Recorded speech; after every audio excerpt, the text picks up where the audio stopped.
결혼한 지 올해로 3년하고도 6개월 차네요. 신혼 때는 거의 매주 찾아뵈면서 중간에 오해도 있긴 했지만 시어머니와 잘 지냈거든요. 그런데 이혼한 신우가 난데없이 시어머니와 제 사이를 이간질하기 시작하면서 모든 게 다 꼬여버리고 말았습니다. 친정은 지방에 있어서 자주 찾아뵙지 않아요. 하지만 신혼 때는 거의 매주 시댁에 가야 했습니다. 저희 일하느라 정신없을 텐데 먹을 거 해놓았다 하시면서 밑반찬 해놓은 거 가지러 오라고 매주 연락을 하셨지요. 그런데 그 주기가 일주일에 한 번꼴이다 보니 주말에 제대로 쉬지도 못하고 매번 시댁에 가야 했어요. 마음 써주시는 건 감사할 일이지만 솔직히 너무 부담스러웠습니다. 며느리 입장에서 아무리 시어머니가 편하게 대해주신다 하더라도 시댁이 제 집처럼 편할 수가 없는 법이잖아요. 거기에 매주마다 가야 하니 어디 놀러 나가지도 못하고 친정은 지방이다 보니 명절 때 아니면 찾아뵙지도 못하는데 그것도 불공평하다 싶어서 속도 상하고 그랬어요. 하루는 제가 너무 몸이 안 좋아서 남편 시켜서 이번 주엔 못 갈 것 같다 말씀드리라 했습니다.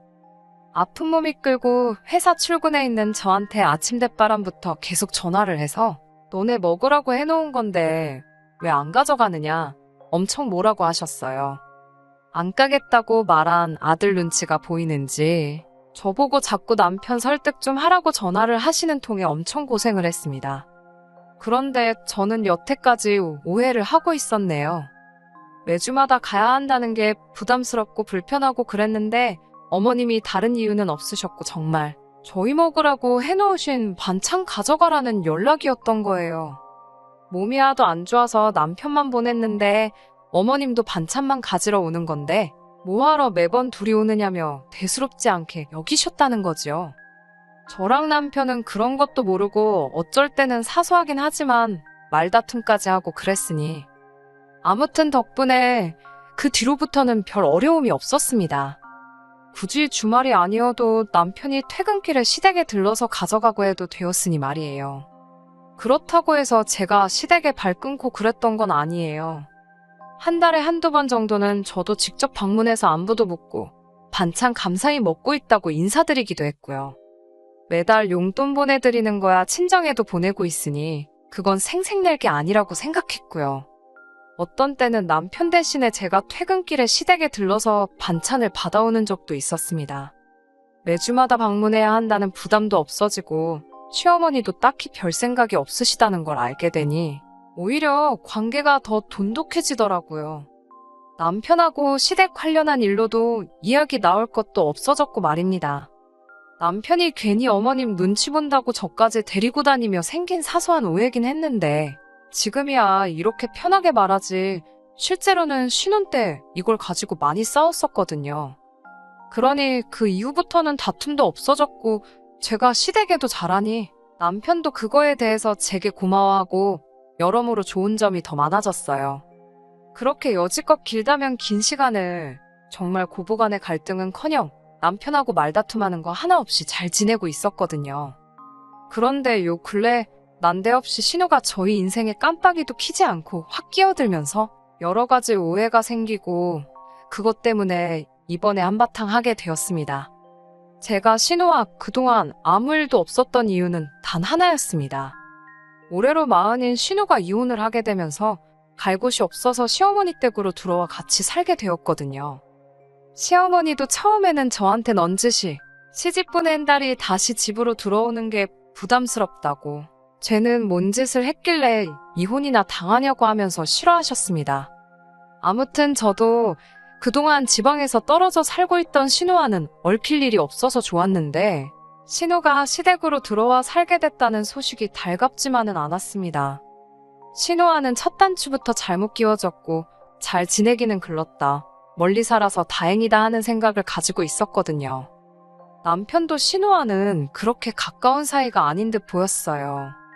저희가 봄에 결혼식을 올렸는데 신우는 멀리 떨어져 살다 보니 연애하는 기간 동안 신우를 한 번도 만난 적이 없었습니다.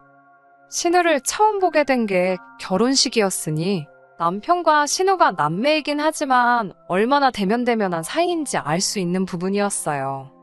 신우를 처음 봤을 때 저는 신부 대기실에서 잔뜩 긴장한 상태라서 신우와는 내가 네 남편 누나네 하면서 평범한 대화 나눈 거 말고는 잘 기억도 나지 않았거든요. 그런데 결혼식 마치고 나서 신우가 정말 보통이 아니구나 하는 걸 알게 되었어요.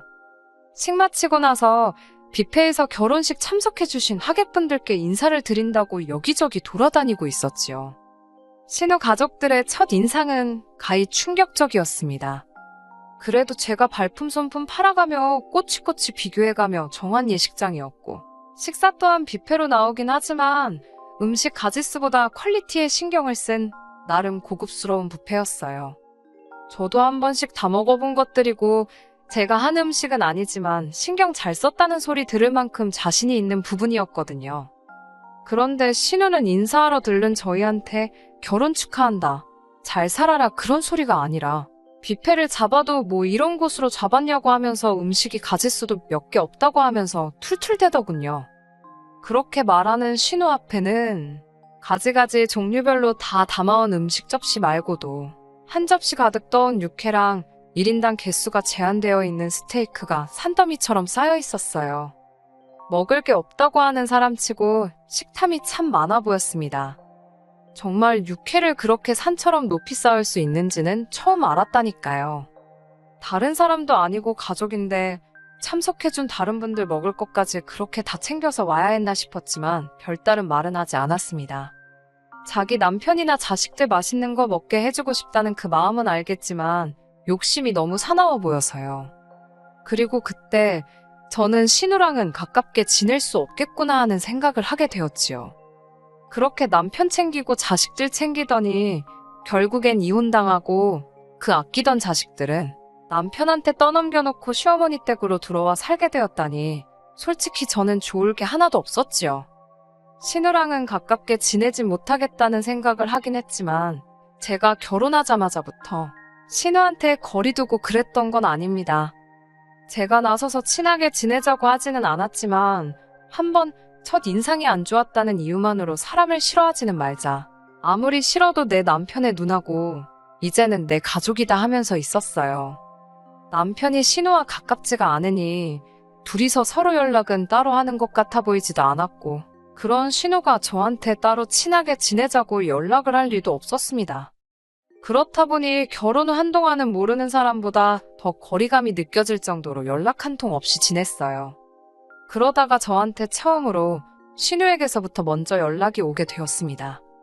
무슨 말을 해야 하나 전화 받으면서도 많이 걱정이 되었는데 제가 말까지 할 필요는 없더라고요. 자기 할 말만 딱 하고 끊어버렸으니 말입니다. 조금 있으면 시조카 아이가 생일인 거 알지? 하면서 곧 있을 시조카 생일에 저희가 사줄 선물을 정했다면서 그게 뭔지 말해주더라고요. 찾아보니 250만 원 정도 하는 노트북 컴퓨터였어요. 못 사줄 것도 아니었지만 솔직히 신우의 태도가 조금 거슬렸어요. 뭐 맡겨놓은 것도 아니고 저도 안 하긴 했지만 여태 인사 한마디도 안 하고 전화 걸었으면서도 안부 한번 묻지 않고 돈 내놓으라는 듯이 지 할 말만 하고 끊어버렸으니 말입니다.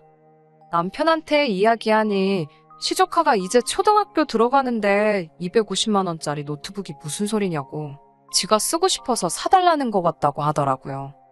저도 어렴풋이 느끼고는 있었는데 자기 자식 생일 핑계로 갖고 싶은 걸 동생한테 말하다니 어이가 없었지요. 시조카 선물은 초등학교 입학 선물 겸 해서 책가방이며 이것저것 그 또래 아이들이 필요할 만한 것들로 다 챙겨서 보내줬습니다. 그것도 돈이 꽤 많이 들어갔어요. 저희가 자녀 계획이 딱히 없다 보니 아기 때부터 봐온 건 아니지만 시조카한테 잘해주고 싶었었거든요. 그래서 이거 고르고 저거 고른 게 다 따지고 보니 40만 원 정도 되더라고요.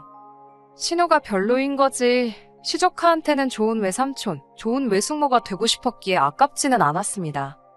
그렇게 챙겨서 선물을 보냈는데 신우는 왜 사달라는 건 안 보내고 필요도 없는 걸 보냈냐고 하면서 성질을 내더라고요. 남편이 어이가 없어 하면서 초등학생이 250만 원 노트북이 뭐가 필요하냐고 시조카 대학교 들어가면 더 좋은 거 나오지 않겠냐고. 조카가 그 정도 노트북이 진짜 필요할 때 되면 그때 물어보라고 하고 전화를 끊어버렸습니다.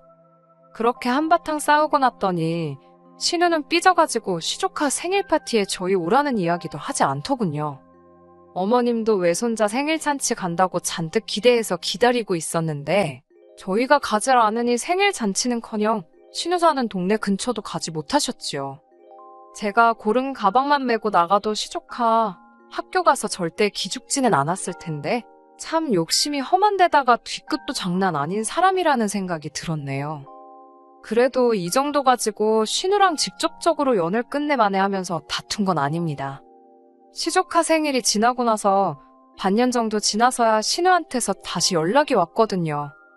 그간 있던 오해 풀 생각도 없어 보이고 그렇다고 해서 은근슬쩍 친한 척 말 거는 것도 아니고 대뜸 저한테 날짜랑 주소 하나 띡 찍어 보내놓더니 회사는 월차를 내든 해서 빠지고 그날에는 거기로 오라고 하더라고요. 무슨 일인지도 말해줘도 안 갈 판인데 말도 없이 저러니 어이가 없더라고요. 무슨 일이냐 물어도 손이 신우인 자기가 시키는데 이 집 서열맨 아래인 제가 말꼬리가 왜 이렇게 기냐면서 그냥 오라면 오는 거지 잔말이 많다는 겁니다. 그래서 뭔지도 모르겠는데 갈 생각 없다 하고 전화 끊으려고 했어요. 그러니 그제서야 왜 그러는지 이유를 말해주더군요. 그 주소는 신우네 시댁 주소고 그날이 신우네 시댁이 김장을 하는 날이랍니다.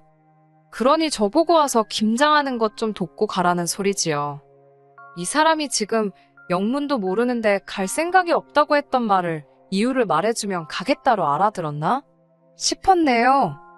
말도 안 되는 소리 하지 말라고 뭐하러 내가 1년에 15번밖에 없는 월차까지 써가며 내 돈 주고 기름값에 톨비까지 내가며 그 동네까지 내려가는 것도 모자라서 거기서 남의 집 김장까지 해줘야 되냐고요. 제가 충분히 갈 생각 없다는 뜻을 전한 거라 생각했는데 신우는 눈치 없는 척을 하는 건지 아니면 진짜 멍청한 건지 오히려 저한테 목소리를 높이면서 말대답 좀 하지 말라고 하더군요. 제가 말이 너무 많아서 싫다고 자기한테 이쁨 받고 싶으면 일단 말대답하는 그 버릇부터 고치라면서요. 어이가 없어서 아무 말도 안 하고 있으니까 제가 무슨 신우 말을 들어먹기로 했다는 걸로 이해를 했는지 잘 들어봐 하면서 하나하나씩 이유를 따박따박 짚어가면서 설명해 주더군요. 우리 엄마, 그러니까 시어머니가 따로 김장을 안 하지 않는 거 모르냐더군요. 무슨 소리를 하려는가 했더니 며느리가 시댁 김장해주는 건 당연한 일이 아니겠냐고 하면서 그런데 저는 시댁 김장을 갈 일이 없으니 시댁 식구 중 한 명인 자기의 김장을 당연히 도와야 된다고 하더라고요. 제가 여태껏 들어본 말 중에서 제일 어이없는 소리라서 저도 모르게 전화기에다 대고 피식하고 콧방귀를 뀌어버렸네요. 어이가 없으니까 화도 나지 않더라고요. 그래서 어디 얼마나 더 할 수 있는지 해보라는 식으로 나갔습니다. 신우랑 솔직히 첫 단추부터 엉망으로 끼워졌는데 싸우면 싸우는 거지 싶었어요. 언제라도 터질 일이었는데 그게 그날이었다 생각하기로 했습니다. 당연한 이야기지만 누가 봐도 억지 부리는 건 신우였으니 저는 신우네 시댁 근처에도 내려갈 일이 없었습니다. 신우도 제가 똑같이 성질 부리면서 달라들건 예상 못했는지 언성 높이며 내가 남의 집 김장을 뭐하러 가냐고 한마디 하니 제 기세에 눌려서 곧바로 꼬리 내리고 전화를 끊어버리더군요. 아무 말도 안 하고 있으니 우습게 보였나 싶어서 이참에 제대로 한번 보여준 부분도 없지 않아 있었습니다. 아무튼 그렇게 신우하고는 그 사건을 계기로 여태까지 연을 끊다시피 해서 지내고 있었거든요.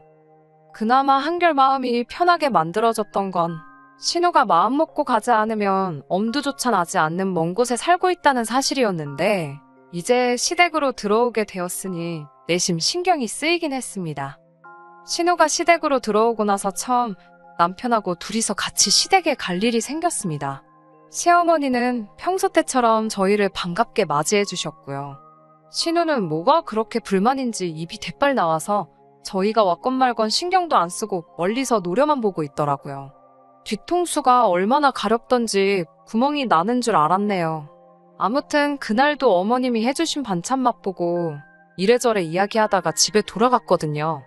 그때까지는 아무 생각도 없었는데 언제부턴가 어머님이 반찬 해놨으니 가지러 오라는 이야기도 없어지고 아무튼 분위기가 평소와는 조금씩 달랐습니다. 사실 반찬 해주시는 거 감사하긴 하지만 안 해주셔도 크게 상관이 없는 부분이었거든요. 어쨌든 맞벌이 부부이기도 하고 그래서 집에서 밥도 잘 안 먹으니 말이에요. 그런데 이 반찬 때문에 아주 큰 사건이 일어났습니다. 어머님도 신우가 들어와서 정신도 없고 입이 하나 늘었으니 우리 해줄 만큼 넉넉하게 반찬을 못 해주시나 보다 했어요. 반찬 가지러 갈 일이 없다 보니 매주 시댁에 발걸음 할 일도 없었고 말이지요. 마침 회사 일이 엄청 바빠서 겸사겸사 시댁에는 따로 발걸음을 하지 않았습니다. 그런데 얼마 전에 어머님한테서 전화가 왔어요. 목소리는 화가 많이 나신 듯 들렸고 니들 나 좀 보자 하면서 평소와는 다른 날카로운 말투로 저희를 부르시더군요. 퇴근길에 남편과 만나 시댁으로 향했어요. 저희가 들어오자마자 어머님은 저희한테 버럭 화부터 내시더라고요. 니들은 먹을 거 안 해주면 도통 시댁에 찾아올 생각을 안 하느냐고요. 안 찾아뵌 건 사실이지만 일도 바빴고 그래봐야 그 기간이 한 달도 안 되었는데 제가 매주 시댁에 찾아가야 하는 오해를 했던 신혼 때 아니고선 시어머니하고 갈등은커녕 사이만 더 좋았는데 갑자기 왜 저러시나 싶더라고요. 그런데 옆에서 살쾡이 눈을 하고 팔짱을 끼고 있는 신우를 보니 그제서야 이 상황이 이해가 되었습니다. 신우가 시어머니랑 저를 사이에 두고 이간질을 했던 거예요. 신우가 시어머니 바통을 이어받아서 저한테 따지고 들더라고요. 너네같이 염치 없고 뻔뻔한 것들은 처음 봤다고요. 우리 엄마가 보살이나 마찬가지라면서 자기 전시모였다면 벌써 뺨싸다기부터 올라갔다나 어쨌대나 하는 겁니다. 대체 뭐 때문에 저러나, 그리고 중간에서 뭔 말을 했길래 어머님이 저러시나 한번 드러나보자 하고 가만 참고 있었지요. 이유는 간단했네요. 매주 그렇게 돈 한 푼도 안 내고 반찬을 가져갔다는 게 말이나 되지 않는다는 겁니다. 그러면서 자기가 이제 시부모님을 모시고 살게 되었으니 두 분 노후적은 관리를 자기가 하기로 했다고 매주 반찬 가져가는 것하고 해서 한 달에 200만 원씩을 자기한테 붙이라더군요. 그 말을 듣자마자 딱 알았네요. 신우가 시어머니를 꼬드겨서 저희한테 돈을 더 받아가려는 계획이었다는 걸요.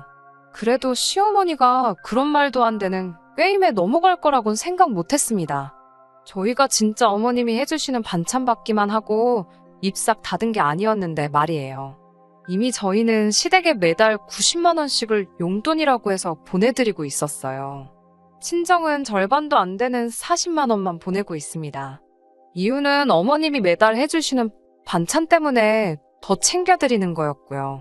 그런데 저희가 뭐 매주 반찬 받아가고 돈을 더 드리기로 계약이 되어 있는 것도 아니고 어머님도 사람인데 좀 쉬고 싶은 날도 있지 않으시겠나 해서 반찬값을 더 쳐드리는 거라고 말을 한 적이 없을 뿐이에요.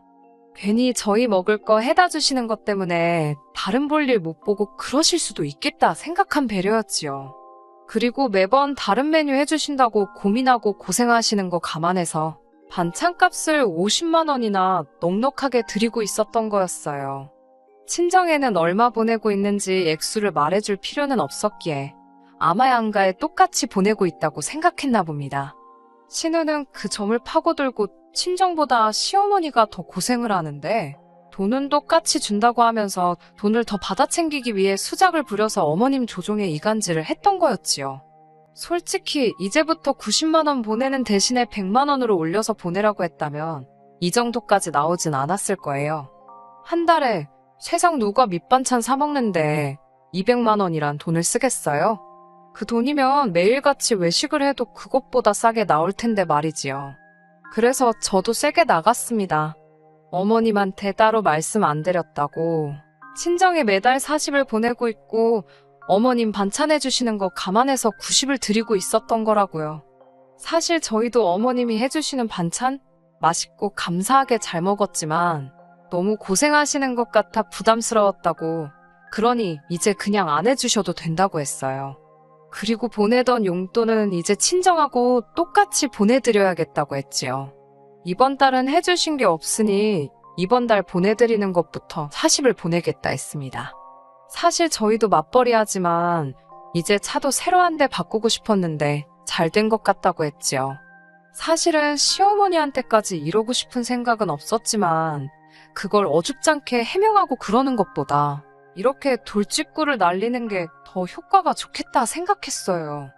어머님이 신우 말 듣고 조금이나마 생활비 더 받아낼 수 있겠구나 싶으셨나 본데 오히려 돈이 줄어버리게 되었으니 잔뜩 당황해서는 신우를 쳐다보더군요. 신우가 나선다고 뭐 상황이 달라지겠나요? 자기 이혼당해서 밥값도 못하게 된 거 부모한테 빌붙어서 살겠다는데 제 몫은 해내지 못할 것 같으니 애꿎은 저희한테 한 달에 100만 원씩이라도 더 뜯어가려던 계획은 무참히 깨져버리고 말았습니다. 오히려 일을 망쳐버린 신우가 이래선 안 되겠다 싶었는지 마지막 최후의 발악을 하기 시작하더군요. 저한테 삿대질을 막 하기 시작하더니 따지고 보면 저 때문에 자기가 이혼을 당한 거나 마찬가지라고 하면서 위자료 차원으로 저희가 매달 신우한테 생활비를 보내야 한다 우기더군요. 자기도 저처럼 회사 생활하면서 자기 시댁에 생활비 보내주고 했으면 식모살이가 아니라 귀한 며느리 대접을 받았을 거라면서요. 그런데 그러질 못했으니 자기는 몸으로 때워야 했는데 그날도 저한테 김장 좀 도와달라 부탁을 했는데 제가 안 오지 않았냐며 그때부터 자기가 자기 시댁에서 미움을 받기 시작했다는 겁니다. 거기에 자기 아들한테 노트북 안 사준 이야기까지 하며 그 노트북만 사줬어도 아들이 자기를 더 따랐을 것이고 양육권 분쟁에서도 자기가 이겼을 거라는 말도 안 되는 소리를 늘어놓더라고요. 그러니 저 때문에 시댁에 미움 사고 이혼당하고 자식까지 빼앗기고 저 때문에 인생이 망했답니다. 참으로 어처구니 없는 소리가 아닐 수가 없었지요. 남편이 나서서 신우한테 억지 부리지 말라는 식으로 한마디 하려고 하길래 제가 막아서고 신우한테 직접 한마디 했어요. 내가 남의 집에 가서 김장을 해야 할 이유도 모르겠고 왜 그것 때문에 신우 인생이 망했다는 말을 할 수 있는지도 모르겠다고 했습니다. 다만 하나 알겠는 건 지금 하고 있는 행동들로 봐서 왜 이혼을 당했는지 왜 아이가 남편 쪽에 남게 되었는지는 알겠다고요. 신우한테 홀랑 넘어가 이 사단을 낸 시어머니도 그 상황에선 제가 틀린 말 한 게 없으니 신우 편은 못 들고 가만히 계시더군요. 지난번에 김장오라 했을 때 충분히 보여준 것 같은데 잘 모르는 것 같아서 또 보여주는 거라고. 나는 언니처럼 참을 거 다 참고 속에 담아두지 않고 할 말 다 하는 사람이라고요. 더 할 말 없으니 이 정도에서 그냥 끝내겠지만 제가 얼마나 더 할 수 있는지 궁금하면 어디 계속 해보라고 말했어요. 그리고 그냥 남편 데리고 집으로 돌아왔습니다. 어머님께는 죄송하지만 앞으로 해주시는 반찬은 사양하기로 했어요. 어머님 반찬 없다고 저희가 식사를 못하는 것도 아니고 퇴근길에 반찬만 가져가도 되지만 시간 뺏기는 건 틀린 말이 아니었으니까요. 솔직히 조금 부담스러웠던 것도 사실이고 말입니다. 어머님은 매달 받는 용돈이 줄은 것에 대해서는 서운해하시는 것 같지만 직접 말은 하지 않으시네요. 사실 이 일을 계획한 건 신우였지만 일을 더 크게 만든 건 어머님도 일조를 했으니 그 정도는 제가 너무했다 생각하지 않아요. 신우도 충분히 정신 차렸으면 멀쩡히 잘 지내는 동생네 부부한테 생활비 뜯어낼 게 아니라 그렇게 직장을 가지지 못했던 게 한이라 했으니 이제 정신 차리고 일을 시작하겠지요. 그럼 이혼당한 자식 거두어준 부모님께 생활비라도 보태드리는 효도라도 하지 않겠어요? 조금 우여곡절이 많았지만 이제 모든 게 제자리로 돌아왔다는 생각이 드네요. 저희도 이제 효도보다는 어차피 아이 없이 결혼 생활 하기로 했으니 좀 더 저희들 삶의 시간을 쏟아보려고 합니다. 끝까지 들어주셔서 감사합니다. 오늘의 사연은 여기까지입니다. 구독과 좋아요, 알람 설정 부탁드리고 더 좋은 사연으로 다시 찾아뵙겠습니다. 감사합니다.